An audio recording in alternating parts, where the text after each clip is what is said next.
Pemirsa, Anda kembali menyaksikan info terkini kali ini pukul 16.30 waktu Indonesia Barat. Komisi untuk Orang Hilang dan Korban Tindak Kekerasan atau Kontras mendesak Presiden Joko Widodo untuk mencabut surat pencalonan Komisaris Jenderal Polisi Budi Gunawan sebagai calon ketua kepolisian.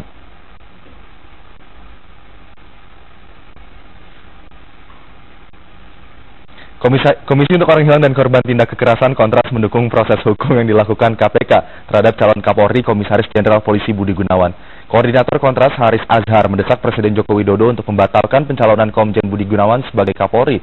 Haris menilai pencalonan Komjen Budi Gunawan sebagai Kapolri tidak sesuai prosedur yang berlaku.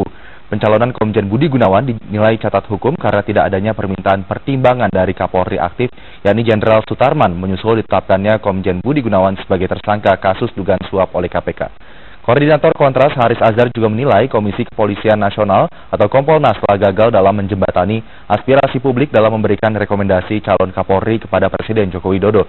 Haris menyarankan Presiden Joko Widodo melibatkan KPK, PPATK dan juga Ombudsman dalam memberikan rekomendasi nama calon Kapolri yang bersih dari kasus korupsi serta berintegritas.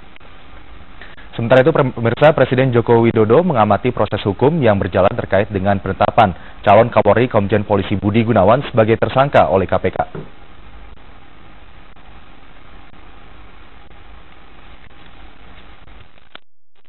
Sekretaris Kabinet Kerja Andi Wijayanto mengatakan Presiden sampai saat ini masih mengamati dua proses, yaitu proses politik yang dilakukan oleh Dewan Perwakilan Rakyat terkait fit and proper test Komjen Pol Budi Gunawan dan mempelajari proses hukum yang dilakukan KPK untuk melakukan penyidikan kepada calon tunggal Kapolri tersebut.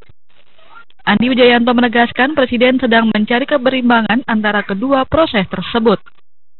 Presiden mengamati bahwa di forum tersebut Pak BG menggunakan kesempatan untuk melakukan beberapa klarifikasi tentang isu yang beredar, termasuk tentang status tersangkanya. Presiden juga mengamati proses hukum yang sudah terjadi ketika KPK menetapkan status hukum Pak Budi Gunawan sebagai tersangka. Komjen Pol Budi Gunawan kemarin ditetapkan sebagai tersangka oleh KPK dengan dugaan melakukan tindak pidana korupsi dan kepemilikan rekening gendut saat dirinya menjabat sebagai Kepala Biro Pembinaan Karir dan Sumber Daya Manusia di Mabes Polri pada tahun 2003-2006. Leni Hadiawati dan Agus Riyadi melaporkan. Ya, bersama demikian info terkini selanjutnya dapat Anda simak.